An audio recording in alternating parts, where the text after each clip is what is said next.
അടിയെന്ന് വെച്ച പൊരിഞ്ഞടി തന്തയും മകളും തമ്മിൽ. തന്തക്കിട്ട് മകള് തല്ലിന്നോ മകൾക്കിട്ട് തന്ത തല്ലിന്നോ അതല്ല, കണാരനും മകളും കൂടിയാണ് തന്തയെ തല്ലി തവിടുപൊടിയാക്കിയെന്നൊക്കെയാണ് പറയുന്നത്. എന്തായാലും കണാരൻ്റെ കാലിലൊക്കെ ഇട്ട് അങ്ങനെ വന്നതായിരിക്കാം മേ ബി. ഇനി വീട്ടിലോട്ട് കയറൂലെന്നും പറഞ്ഞ് തുണിയും പാണ്ടക്കെട്ടും ഒക്കെ എടുത്ത് ഇറങ്ങിയത്രേ. നിന്റെ സകല തോന്നിയാസത്തരത്തിനും വളം വെച്ച് തന്നിട്ട് കാശുണ്ടാക്കാൻ നിന്റെ കൂടെ നിന്ന 14-ാം വയസ്സിൽ നിന്നെ ഈ രംഗത്തേക്ക് ഇറക്കിയ ബാപ്പയോടുള്ള നന്ദിയാണോടി മകളെ നീ കാണിച്ചത്? മക്കളായാലും ഇങ്ങനെ വേണമടി.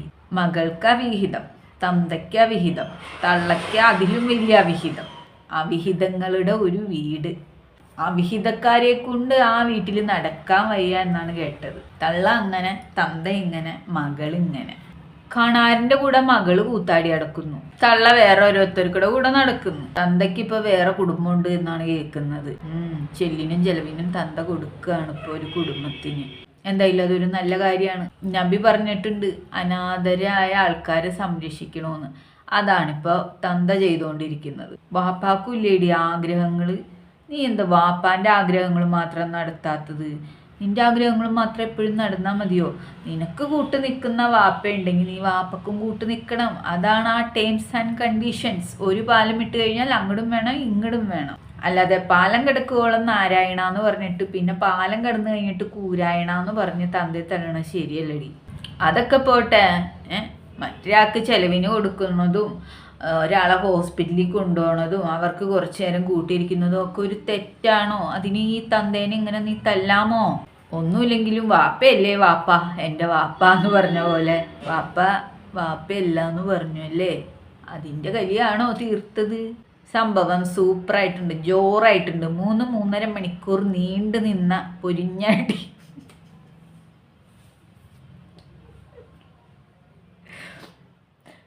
മൂന്ന് 3.5 മണിക്കൂർ നീണ്ടു നിന്ന പൊരിഞ്ഞടിയായിരുന്നു എന്നാണ് കേട്ടത്.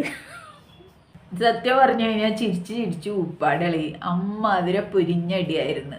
ഈശ്വര, ഞാൻ അവിടെ എങ്ങാനും ഉണ്ടായിരുന്നെങ്കിൽ വീഡിയോ എടുത്ത് രസിച്ചേനെ. ഞാൻ അവിടെ ഇല്ലാതിരുന്നത് നിന്റെ നല്ല കാലം. എന്തായാലും സംഭവം നമ്മൾ അറിഞ്ഞ്.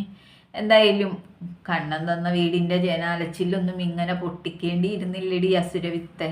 അല്ല, ഇപ്പൊ വാപ്പാക്ക് എന്താണ് ഇപ്പൊ ഇങ്ങനെ ഈ വയസ്സാം കാലത്തൊരു മുഹബത്ത്? പെരിയ വീട് പിടിക്കുമാ ചിന്ന വീട് പിടിക്കുമാ മാപ്പിള്ളക്ക് എങ്ക വീട് പിടിക്കുമാ മാപ്പിള്ളക്ക് എന്താ വീട് പിടിക്കുമാ. അപ്പൊ അങ്ങനെയാണ്. അപ്പൊ പെരിയ വീട് നോക്കണോ ചിന്ന വീട് നോക്കണോ എന്നുള്ളൊരു കാര്യത്തിൽ വാപ്പ തീരുമാനത്തിലെത്തി. അപ്പൊ അങ്ങനെ എന്തായാലും കണാരനോടെ കുടുംബത്തേക്ക് കയറിപ്പോകരുതെന്ന് പറഞ്ഞിട്ടുണ്ട് എന്നാണ് ഞാൻ അറിഞ്ഞത്. ഈ കണാരനും മകളും കൂടിയിട്ടാണ് വാപ്പേനെ തലി ചമ്മന്തിയാക്കിയതെന്നാണ് അറിഞ്ഞത്.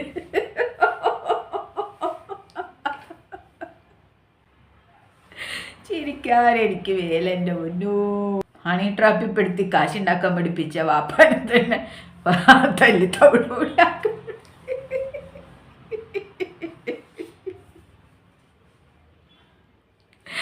അയ്യോ, അയാൾക്ക് ഇത് തന്നെ വേണം. കാരണം ഈ അസുരവിത്തിനെയൊക്കെ ഈ എന്താ പറയുക തീറ്റയും ഒക്കെ കൊടുത്ത് വളർത്തി ഇത്ര വലുതാക്കിയിട്ട് ലാസ്റ്റ് അയാൾക്ക് തല്ല് കിട്ടിയപ്പോൾ അയാൾക്ക് ഏകദേശം സമാധാനമായിട്ടുണ്ടാവും. കാരണം പെൺമക്കളാണെന്ന് ഓർത്ത് അടക്കി ഒതുക്കി വളർത്തണമായിരുന്നു.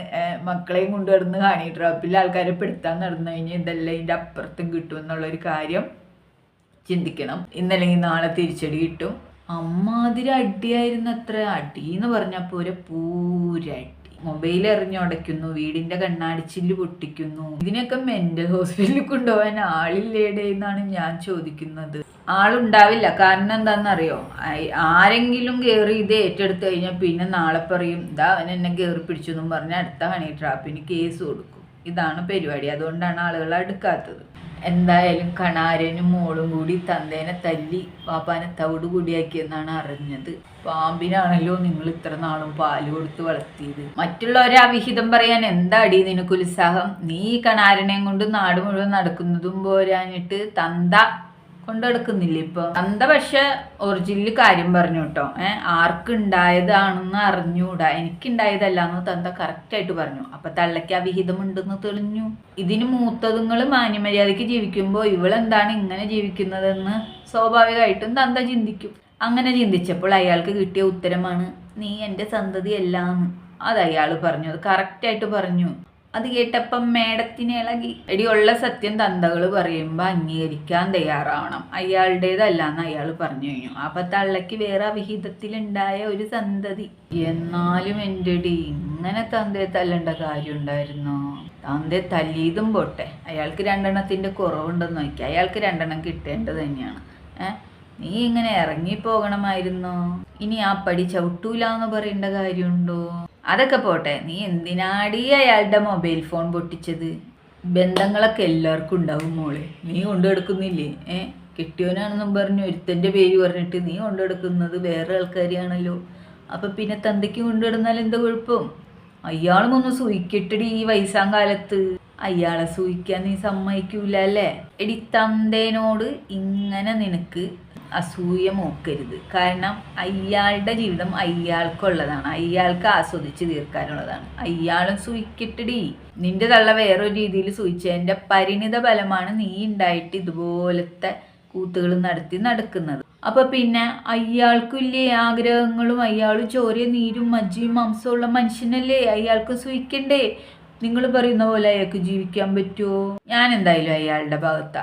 സ്നേഹിക്കാൻ ഏതും മനസ്സും ആഗ്രഹിക്കും, പക്ഷെ ഇത് ഇത്തിരി വൈകിപ്പോയി എന്നുള്ളൂ. വയസ്സാം കാലത്ത് അങ്ങേർക്ക് ഒരുത്തിനോട് പ്രണയം തോന്നി, സ്വന്തം ഭാര്യയെ പോലെ കൊണ്ടു നടന്നു എന്നൊരു തെറ്റല്ലേ അങ്ങേര് ചെയ്തിട്ടുള്ളൂ. അതിനാണോ നീ അയാളെ ഇമാതിരി ഇട്ട് പഞ്ഞിക്കിട്ടത്? പൊറുക്കില്ലടി നിന്നോട്, ദൈവം പോലും പൊറുക്കില്ല. ഇങ്ങോട്ടെല്ലാം കൊടുക്കുമ്പോൾ അങ്ങോട്ടും ചിലപ്പോൾ അത്യാവശ്യം കൈസഹായങ്ങളൊക്കെ ചെയ്തു കൊടുക്കേണ്ട വരും. അതിന് നീ ഇങ്ങനെ വിഷമിച്ചിട്ട് കാര്യമില്ല. എല്ലാം കൂടി നിനക്ക് വിഴുങ്ങണമെന്ന് പറഞ്ഞു കഴിഞ്ഞാൽ വാപ്പാൻ്റെ ചിന്ന വീടിനും എന്തെങ്കിലും കാര്യങ്ങളൊക്കെ കൊടുക്കണ്ടേ? അതുകൊണ്ട് മോള് ഇതങ്ങ് സഹിച്ചാളി. അയാളുടെ ആകെ ഉണ്ടായിരുന്ന ഒരു ആശ്വാസമായിരിക്കും ചിലപ്പോൾ അവര്. അതുവരെ തട്ടിത്തൂവിച്ച നിനക്ക് തന്തശാപം കിട്ടൂടി, തന്തശാപം.